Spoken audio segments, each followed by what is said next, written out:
Student,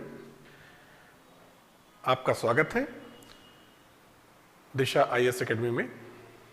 अब तो लगता है मुझे बताना नहीं चाहिए, आप पहचान गए होंगे मुझे। संगठन से संबंधित जो आज हम इशू डिस्कस करने जा रहे हैं वह है यूनिटी ऑफ कमांड, आदेश की एकता। इसमें क्या क्या हम डिस्कस करेंगे और क्या क्या प्रश्न बने हैं दोनों हम चर्चा करेंगे। और छोटा सा टॉपिक है। पहला मुद्दा हम डिस्कस करेंगे आदेश की एकता की आवश्यकता, अवधारणा या महत्व, कंसेप्ट, नीड और importance of unity of command.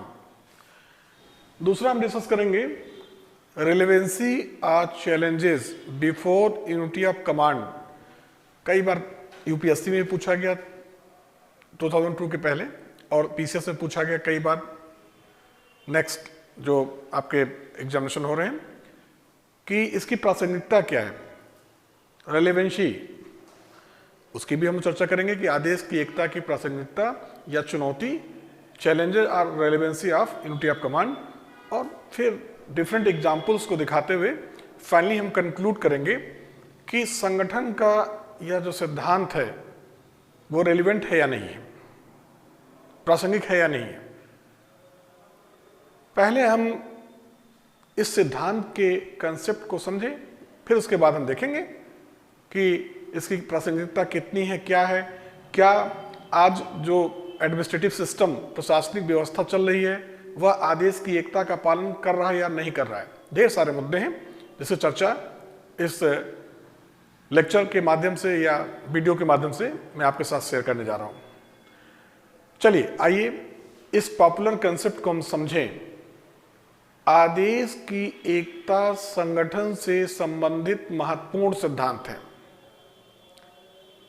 यह कहा जाए कि संगठन को सुचारू रूप से संचालित करने के लिए आदेश की एकता का होना आवश्यक है। पहले मैंने आवश्यकता बताया, तो इसमें कोई अतिशयोक्ति नहीं है। कंसेप्ट या डेफिनेशन पर हम आ जाएं कि आप देखेंगे, पीछे भी मैंने डायग्राम से बताया कि ऑर्गेनाइजेशन में बॉस और सबऑर्डिनेट का रिलेशन होता है, और यह एक पिरामिडल लैडर लाइक स्ट्रक्चर तो है ही है, लेकिन यह एक पिरामिड नुमा व्यवस्था है। मतलब ऊपर की तरफ शीर्ष स्तर पर बॉस की संख्या या चीफ की संख्या 1 होगी, और बेस जैसे आप जाओगे आधार तल की तरफ, सबऑर्डिनेट्स की संख्या बढ़ती जाएगी। तो कंसेप्ट क्या है? आदेश की एकता के प्रबल समर्थक जितने भी क्लासिकल थिंकर्स हैं, सभी आदेश की एकता के समर्थक हैं। एक्सेप्शन है टेलर, जब थिंकर्स पढ़ाएंगे वहां बताएंगे, चाहे वो हेनरी फ्योल हो, चाहे गुलिक उर्विक हो, या अन्य कोई भी क्लासिकल थिंकर्स, सभी आदेश की एकता के प्रबल समर्थक हैं। क्या कहते हैं या क्या कंसेप्ट है? आदेश की एकता का अर्थ या तात्पर्य किसी भी संगठन में कार्य करने वाला अधीनस्थ कर्मचारी केवल एक या एक ही आदेश या निर्देश ग्रहण करेगा, और वह आदेश या निर्देश अपने जस्ट सीनियर का होगा। जैसे, फिर से मैं रिपीट कर दूं, English medium, each employee can not receive more than 1 order. Simple, प्रत्येक कर्मचारी केवल एक आदेश ग्रहण करेगा, और वह उसका तत्कालीन जो सुपीरियर होगा, सीनियर होगा, उसी से वो आदेश या निर्देश ग्रहण करेगा। इसके प्रबल समर्थक हेनरी फ्योल, जो मेन एडवोकेट या एडवोकेसी किया गया वो हेनरी फ्योल के द्वारा किया गया। फ्योल क्या कहते हैं? वही definition, each employ should receive only 1 order from just his senior. मतलब प्रत्येक एम्प्लॉय अपने जस्ट सीनियर से या तुरंत के वरिष्ठ अधिकारी से आदेश ग्रहण करेगा। इस डायग्राम से आपको मैं क्लियर कर दूं, F2 E2 से आदेश ग्रहण करेगा, E2 D2 से, D2 C2 से, B2 से, और B2 A से आदेश ग्रहण करेगा, और ऐसे ही नीचे की तरफ यह दिशा निर्देश देगा। तो इससे क्या महत्व क्या है, इसका इंपॉर्टेंस क्या है? मैंने आपको कंसेप्ट बता दिया कि संगठन में प्रत्येक अधीनस्थ कर्मचारी केवल एक या एक वरिष्ठ अधिकारी, ओनली 1 के प्रति रिस्पॉन्सिबल है, उत्तरदायी है, या उसी से आदेश या निर्देश ग्रहण करेगा। और फ्योल, गुलिक उर्विक सबने कहा कि एक से अधिक बॉस नहीं होना चाहिए। क्यों नहीं होना चाहिए? आइए देखते हैं, इसके महत्व को देखते हैं, इसकी आवश्यकता को और एलेबोरेट करते हैं। संगठन में चूंकि आदेश की एकता कहीं ना कहीं पीछे जो लेक्चर मैंने दिया था पदसोपानिक व्यवस्था से जुड़ा है, जो स्केलर चेन हायरार्किकल सिस्टम है जिसमें वरिष्ठ और अधीनस्थ का सत्ता और उत्तरदायित्व के माध्यम से संबंधों का निर्धारण किया जाता है, वही तो है आदेश की एकता। आदेश की एकता क्या है? यह सत्ता और उत्तरदायित्व, अभी आपने बताया each subordinate should receive only one order, या यह जो बॉस है ये इसको आदेश देगा, इसके ऊपर सत्ता का प्रयोग करेगा, तो यह सत्ता और उत्तरदायित्व की अवधारणा पर आधारित है। उसको आगे डिस्कस करेंगे। इसका इंपॉर्टेंस क्या है? इसमें क्या होता है, प्रत्येक अधीनस्थ को मालूम है कि वह किससे आदेश ग्रहण करेगा या वह किसके प्रति, from whom he or her responsible, वह किसके प्रति उत्तरदायी होगा। इससे और क्या फायदा होगा? एक प्रॉपर कम्युनिकेशन होगा, आगे टॉपिक है, सबके बीच में एक उचित समन्वय की स्थापना होगी और संचार की स्थापना होगी, कोऑर्डिनेशन समन्वय की स्थापना होगी। इससे और फायदा क्या होगा? संगठन में डिसिप्लिन, अनुशासन पाया जाएगा, जो संगठन को क्या करेगा, संगठन के जो लक्ष्यों हैं उस लक्ष्यों की प्राप्ति के लिए प्रोग्रेसिव, प्रगतिशील बनाएगा। इसीलिए कहा गया कि अगर आदेश की एकता नहीं होगा तो क्या होगा? ये साहब क्या कहेंगे, ये सबऑर्डिनेट भी कम चतुर नहीं होते हैं, कहेंगे आप भी मेरे बॉस हो, आप भी मेरे बॉस हो, आप भी मेरे बॉस हो, हाँ सभी मेरे बॉस है और मैं किसी का अनादर नहीं करना चाहता हूं, इसलिए my dear, my respected boss, मैं किसी के आदेश का पालन नहीं करूंगा। देखिए हो गया। अब इनके बीच में क्या हो जाएगा? सत्ता को लेकर संघर्ष, संगठन में अनुशासन समाप्त हो जाएगा। उल्टा मैं चल रहा हूं, संगठन में अनुशासन समाप्त हो जाएगा, संगठन अपने लक्ष्यों की प्राप्ति नहीं कर पाएगा। इसलिए फेयोल, गुलिक, उर्विक जो क्लासिकल थिंकर्स हैं, एक्सेप्शन है टेलर ने इसका अपोज किया है, विरोध किया है। मैक्सिमम क्लासिकल थिंकर्स ने आदेश की एकता को सपोर्ट किया है, यह संगठन के सफल संचालन के लिए आवश्यक है। और अभी भी देखिए आप, जो आपका जनरल एडमिनिस्ट्रेशन है, सामान्य प्रशासन, डीएम आदेश देता है एसडीएम को, एसडीएम तहसीलदार, पीछे मैंने बताया था नायब तहसीलदार, रेवेन्यू इंस्पेक्टर, लेखपाल, थ्रू प्रॉपर चैनल ऐसे होता ही है, अभी भी जनरल एडमिनिस्ट्रेशन में होता है। लेकिन यह कंसेप्ट हेनरी फेयोल ने दिया, और हेनरी फेयोल की रचना कब आई थी? 1916 में आई थी। आप कहेंगे सर 1929, तो माय डियर वो इंग्लिश ट्रांसलेशन था। फ्रेंच में इनकी रचना द जनरल एंड इंडस्ट्रियल एडमिनिस्ट्रेटिया, यह 1916 में आई और इसका 1929 में ट्रांसलेशन हुआ। आप इमेजिन कर सकते हो कि 1916 का समय प्रशासन का कार्य बहुत ही सीमित था, एक केवल rule and law, regulation, welfare का कोई कंसेप्ट नहीं था। तो यह कंसेप्ट वहां पे लागू होगा आदेश की एकता। लेकिन मैं यहां आ रहा हूं, आदेश की एकता के सिद्धांत को वर्तमान जटिल प्रशासनिक व्यवस्था में, आज का प्रशासन आप देखिए कितना कॉम्प्लेक्सेस आप देखते हैं, कितनी जटिलताएं बढ़ गई हैं प्रशासन में। 1950 के पहले का प्रशासन, जिसे हम स्टेट का लेजिस्लेटिव अफेयर, हस्तक्षेप की नीति, मतलब राज्य का मिनिमम इंटरफेरेंस, बाजार का रोल या निजी क्षेत्र का रोल, और 1950 के बाद जब वेलफेयर कंसेप्ट आया, मैंने कई बार बताया पीछे, एशिया, अफ्रीका और लैटिन अमेरिकी जो देश उदय हुए, इन देशों ने सोवियत संघ के समाजवादी या साम्यवादी मॉडल को अडॉप्ट किया और परिणाम स्वरूप वे कहाँ आए? वेलफेयर में। और जब वेलफेयर होगा तो किसका रोल बढ़ेगा? प्राइवेट सेक्टर वेलफेयर नहीं करेगा। पूंजीवाद, कैपिटलिस्ट जो इकोनॉमी है वो एक्सप्लॉइट करता है। ढेर सारे फायदे भी हैं राज्य बनाम बाजार में, उसकी चर्चा हम करेंगे। आए हम विषयांतर न हो तो आधुनिक जटिल वैज्ञानिक तकनीकी जो प्रशासनिक आप कह सकते हो संरचना है, उसने आदेश की एकता के सिद्धांत को चुनौती दिया है, चैलेंजेस, पहला मुद्दा। और प्रशासन में कंप्यूटर, आईटी का प्रयोग जैसे जैसे बढ़ता गया, आदेश की एकता के सिद्धांत को चुनौती मिलने लगी है, निश्चित ही। आप एग्जाम्पल से मैं समझाऊंगा, और भारतीय प्रशासन का एग्जाम्पल मैं देने जा रहा हूं कि सपोज करिए जिला स्तर पे ही एक सीएमओ है, उसको 2 आदेश मिलेगा स्वास्थ्य संबंधित सर्विसेज पे, उसको 2 आदेश मिलेगा। एक आदेश उसको जो देगा वो डिस्ट्रिक्ट मजिस्ट्रेट देगा। वह किस पे देगा? वह प्रशासनिक विषय वस्तु पर, एडमिनिस्ट्रेटिव सब्जेक्ट मैटर पर, प्रशासनिक विषय वस्तु पर, एडमिनिस्ट्रेटिव सब्जेक्ट मैटर पर इसको कौन आदेश दे रहा है? डिस्ट्रिक्ट मजिस्ट्रेट आदेश देता है। और इसी सीएमओ को या कोई भी टेक्निकल अफसर होगा, तकनीकी विषय वस्तु पर, टेक्निकल सब्जेक्ट मैटर पर उसका जो बॉस होगा, जो तकनीकी अधिकारी होगा, या उस सीएमओ के ऊपर जो भी एडीजी हेल्थ या डीजी हेल्थ, स्वास्थ्य निदेशक, तो स्वास्थ्य निदेशक जो होगा वह सीएमओ को आदेश देगा तकनीकी विषय वस्तु पर, और डीएम जो आदेश देगा उसका जो सब्जेक्ट मैटर होगा वो एडमिनिस्ट्रेटिव होगा, प्रशासनिक। मतलब आज के युग में जटिलता इतनी ज्यादा बढ़ी है प्रशासन में कि अब आदेश की एकता के सिद्धांत को चुनौती मिली है। अब खुद डिस्ट्रिक्ट मजिस्ट्रेट को देखिए, डीएम, इसे खुद कितने आदेश मिलते हैं? सचिवालय स्तर पर जितने भी डिपार्टमेंट हैं, स्वास्थ्य सचिव, शिक्षा सचिव, चिकित्सा सचिव, ये प्रमुख सचिव, मुख्य सचिव, मोर देन 200 आदेश। जिला प्रशासन के स्तर पर जिलाधीश को 200 से अधिक आदेश मिलते हैं। जितने भी और भी आदेश होते होंगे, कैबिनेट सचिव से लेकर मतलब सेंट्रल गवर्नमेंट, स्टेट गवर्नमेंट, जितने भी सचिवालय में डिपार्टमेंट है, निदेशालय में तमाम डिपार्टमेंट हैं, उनसे आदेश और निर्देश किसको मिलता है? डिस्ट्रिक्ट मजिस्ट्रेट को। अतः मिलेट ने सत्य कहा है। मिलेट ने किसका कंसेप्ट दिया?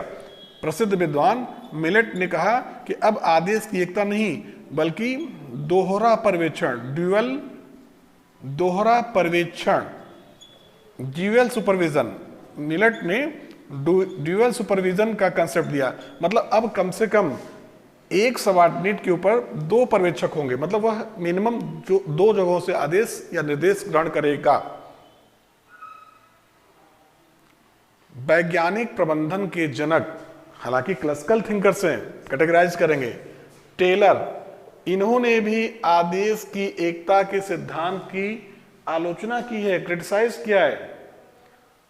और इनका एक बहुत ही पॉपुलर सिद्धांत है फोरमैनशिप का सिद्धांत। मैं पढ़ाऊंगा, थिंकर्स बताऊंगा फोरमैनशिप का सिद्धांत। और इसमें क्या कहते हैं वो कि एक फोरमैन को एटलीस्ट 8 आदेश मिलना चाहिए। 4 जो आदेश देगा वह प्रशासनिक विषय वस्तु पर, और 4 जो आदेश मिलेगा वह टेक्निकल। मतलब फोरमैन के अंदर विशिष्टता का विकास करने के लिए प्रशासनिक विषय वस्तु पर 4 अधिकारी होंगे जो आदेश देंगे, और तकनीकी विषय वस्तु पर 4 बॉस होंगे जो आदेश देंगे। मतलब 8 आदेश की बात करते हैं फ्रेडरिक विंसलो टेलर। ऐसा इसलिए कि उनका ये मानना था कि जब आदेश की विविधता होगी, मल्टीप्लिसिटी ऑफ कमांड होगा, तो जो एम्प्लॉई है, जो फोरमैन है, जो सबऑर्डिनेट है, उसके अंदर तकनीकी विशेषज्ञता का विकास होगा। तो टेलर ने भी इसकी आलोचना की है। और आप बताएंगे सेकलर हडसन के शब्दों में, लोक प्रशासन के प्रसिद्ध विद्वान, थोड़ा सा नाम डाल दीजिएगा, मेंस में अच्छे नंबर मिलेंगे। सेकलर हडसन के शब्दों में, अगर याद आता है, नहीं आता तो आप सीधे लिख दीजिए कि आधुनिक प्रशासन में आज आदेश की एकता का सिद्धांत प्रासंगिक नहीं है। इसके पीछे तर्क हम दे सकते हैं क्योंकि जो सबऑर्डिनेट हैं उन्हें कई स्तरों से आदेश या निर्देश ग्रहण करने होते हैं। दूसरी तरफ अगर हम देखें तो प्रशासन में विशेषज्ञों का बढ़ता हुआ वर्चस्व, ठीक है, और ये विशेषज्ञ जो होते हैं ये अपने क्षेत्र में इनके पास एक्सपीरियंस होता है, अनुभव होता है। ऐसी स्थिति में आप एग्जाम्पल समझ सकते हैं, स्टाफ उपकरण। अब बताइए मुख्य सचिव, कैबिनेट सचिव कितना पावरफुल, ऑक्सिलरी एजेंसी, सहायक उपकरण, लोक सेवा आयोग, तो ये जितने एजेंसी हैं यह क्या करते हैं? यह पदसोपानिक व्यवस्था का पालन क्या करते हैं? पदसोपानिक व्यवस्था का पालन न करते हुए पदसोपान से परे जाकर सूत्र उपकरण को आदेश या दिशा निर्देश देते हैं। ऐसी स्थिति में आदेश की एकता के सिद्धांत की प्रासंगिकता को चुनौती मिलने लगी है। हम कह सकते हैं, कंक्लूड कर सकते हैं कि आदेश की एकता का जो सिद्धांत है आधुनिक संगठनों में अब पूर्णतः परिवर्तित हो चुका है।